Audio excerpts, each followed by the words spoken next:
को रोचक न बनाया जाए तो गणित विषय के लिए बच्चे इतने डरे हुए रहते हैं कि उनका जो बेसिक है वो कमज़ोर रहता है और 9 से 12 में किसी भी टॉपिक को बताने, समझाने और उनको उस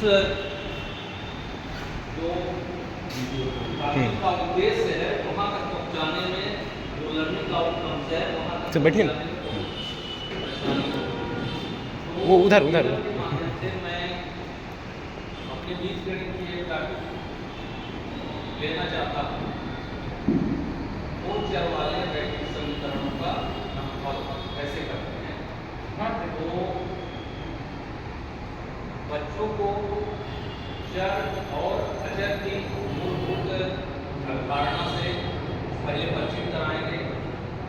जैसे हम किसी दुकान में गए और मैंने 4 पेन खरीदा, तो 4 पेन खरीदा तो पेन भी खरीद सकते हैं, 4 किताब भी खरीद सकते हैं, 4 पेंसिल भी खरीद सकते हैं। तो यहाँ पर पेंसिल जो होगा वो चर होगा और 4 जो है हमारा अचर होगा।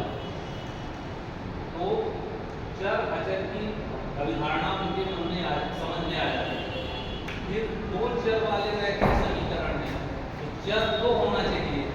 तो यदि हम गए तो 4 पेन लिए, 5 कॉपी लिए, 4 पेन प्लस 5 कॉपी लिए।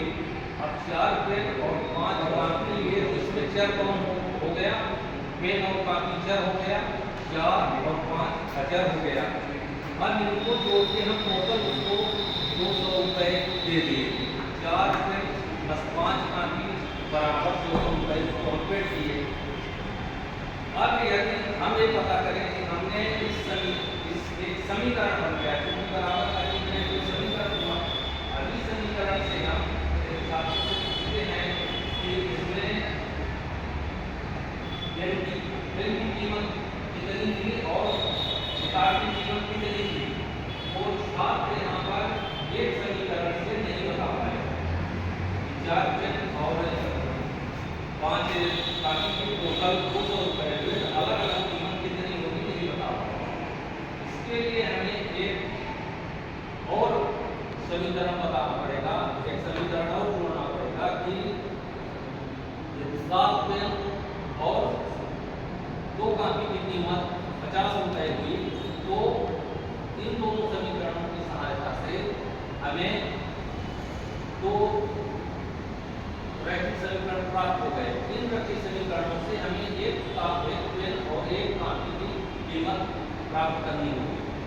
1 पेन और 1 कॉपी के लिए हम पहले इनको ग्राफ में प्रदर्शित करेंगे।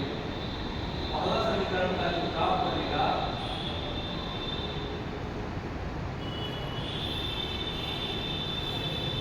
तो 4 पेन 3 कॉपी की कीमत हो गई 12 रुपये और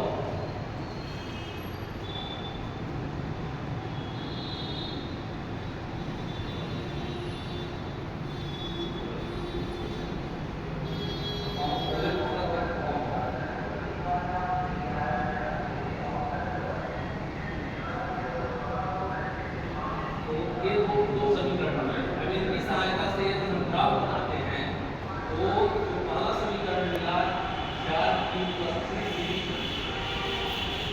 12, इसका यदि हम ग्राफ बनाएंगे तो ग्राफ क्योंकि बच्चे 9th में 8th में इसके बारे में उनको आइडिया होगी। ग्राफ में हम इसको एक लाइन के रूप में रिप्रेजेंट करेंगे। लाइन के रूप में